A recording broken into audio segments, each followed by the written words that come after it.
I want to talk about scale here for a second, because I think this is probably before we get into style and tactics and all the things we're going to be covering here in a second. You mentioned scale. We have a lot of people who are watching live right now who are not a solo agent. They got a team, 3, 4, maybe 10 buyer's agents on their team. They get a whole staff of administrative people and marketing people.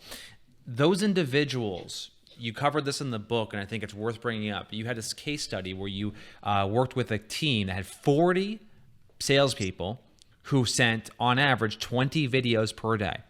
So on a daily basis, this team was sending out 800 videos. And if I'm correct in my memory here, Ethan, I believe they were sending out to cold prospects.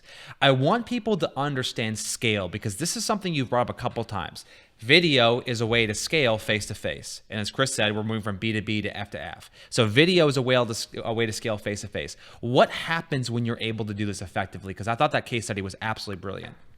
Yeah, so these were folks who they learned about us, very, very large company, by the way, and a small pilot within this company. Mm-hmm. And they wanted to put it into play. So one of our account executives, heard them out on what their key metrics were and what they were trying to get done, and built like a little study. And so the headline on this one was, compared to what they were doing before, which is outbound phone calling and text emailing, adding video into that process as the first or the second touch. And we can talk about specifics of that strategy. Mm-hmm. The point being, the people who used video got a 56% increase in reply rate.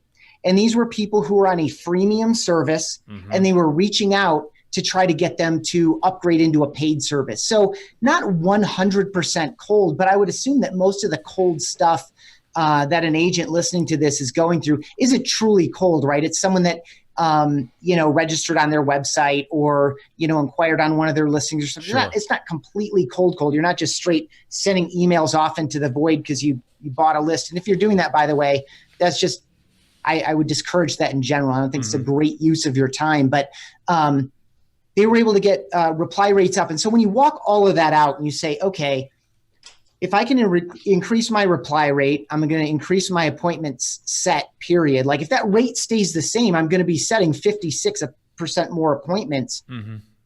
And then I close X percent of my appointments, and then I close within 90 or 180 or 360 days of an unclosed appointment. I eventually close them later. Like, you just think about all the downstream consequences of increasing that initial reply simply by saying, hey, I'm a real person, want to put a face with the name. I'm the guy that left you that voicemail, or I'm the guy that sent you that email, or I'm the guy behind the website that's been sending you those listings, or whatever the case may be. Just bring it to life and create some engagement around it. And again, differentiate yourself from all the other folks that might be communicating with the same person.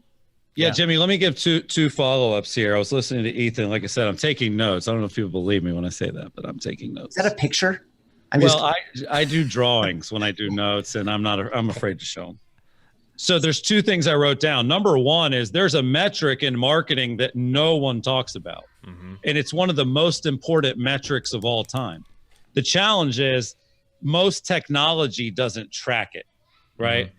And so it sounds like that team was doing some manual tracking to figure that out. Well, if you're using our Gmail install across a team, you can have an admin account. And we do we're doing reply monitoring and a variety of other things in Gmail. Yeah. So what I'm getting at though, Ethan, for years, people wanted to get a good open rate, mm-hmm. right? And then it's like, well, I want to get an open rate and a click-through rate. And what BombBomb brought to the table is like, you can get an open and a click and a video view. That was a whole new metric. Mm-hmm. Well, what you're talking about though is the Mecca. Reply rate and replies to emails are the most important thing, because that is going to be way closer to an appointment or a sale than an open or a click. And so what you're saying is that the reply rate can go up if the person steps out, right? And I couldn't agree with that more. The other thing, and Jimmy, we do this all the time. We call it a pull email, Ethan. Most people push information out. Mm-hmm. So they'll say, hey, I got a great new listing. It's got 4 beds and 5 baths, and here's all the pictures, and here's the link. See what you think. And that's not an email that's going to get a high reply rate. Mm-hmm. What we do instead is we'll say, hey, I've got a listing and it has a pool and it's in this area. Do I have your permission to send you the details? And you'll get like 500 replies, right? So you have to optimize for responses, not just opens and clicks. And that's what video helps you do. The other thing you mentioned, you talked about that the videos with the least polish perform the best, right? The ones that are just grab it, cell phone, selfie, roll with it. Ethan, I have a term for that. I call it the naked burrito, right? Because people are always wanting to put all that glitz and glamour. And so I call it a naked burrito. It doesn't look like a video that was done professionally. And you know who actually is the king of this? This is a guy that made tens of millions of dollars doing this. His name is Ty Lopez. Because what Ty Lopez did, and people now they kind of know, if you know who Ty Lopez is and you've seen his ads and seen his videos, you get it. But the reason Ty Lopez snuck into so many people's worlds, Ethan, is because he just did naked burrito videos. He didn't do the Gary V, D-Rock stuff, right? Gary V and D-Rock is a lot of polish and it's great. And some of Gary's stuff is just him at a conference and it's kind of more like a naked burrito.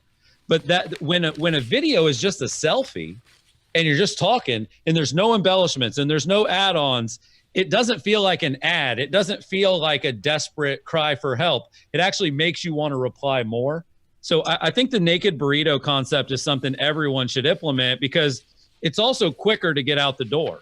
You know, as soon as you film a video, if your next step is like Adobe Premiere to edit it, like if you finish a video and then you have to go to like iMovie, I feel like that's where a lot of people quit right there. Yeah. So if you can get good at these naked burrito videos, which Ethan is saying are the best ones anyway, at least start with that. No friction, no editing, no polish required.